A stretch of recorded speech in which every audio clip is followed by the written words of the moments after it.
આમ તો પ્રાકૃતિક ખેતીમાં ખેતી વિષયમાં મારે નવી ઓળખાણ થઈ સુધા મેડમમાં બિરવા હર્બલ કંપની એમનું નામ છે કંપનીનું અને એમાં પ્રાકૃતિક ખેતી વિષય એટલે ઓર્ગેનિક ખેતી કહે છે. એટલે એમને જે અમે કીધું કે ભાઈ તમે આવી કાકાત ખેતીમાં અમને પણ થોડુંક પ્રોડક્શન કરી આપો, ઉપજ કરી આલો. એટલે અમે ઘરની આજુબાજુ તો સીતાફળના છોડ રોપેલા છે, તુલસીના છોડનું વાવેતર કર્યું છે અને બીજી આયુર્વેદિક વનસ્પતિમાં અરડુસી છે.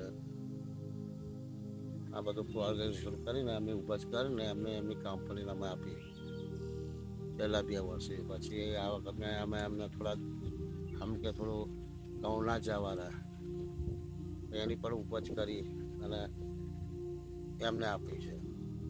એમાં કોઈ જાતનું કેમિકલ છે કે કઈ દવા એવું કંઈ નાખતા નથી. જે કુદરતી ખાતરો લીમડાના પત્તાના જે બનાવેલો ખાતર હોય, ગૌમૂત્ર હોય, ગાયો ભેંસોનું છાણ હોય, સાથે પશુપાલન થોડું કરીએ છીએ ખેતીમાં એટલે એમાંથી અમને સારો ફાયદો મળે છે.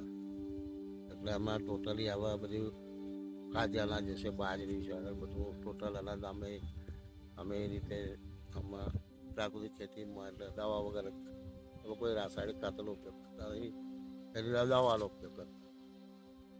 એમને સારો ફાયદો જણાવ્યો એટલે એમની જોડે અમે કોન્ટેક્ટ થયો અમારે મળ્યા અમને અને એમના વિષય પર આ બધું ખેતી અમે કરીએ છીએ એટલે બધી ઉપજ એમને આપીએ છીએ.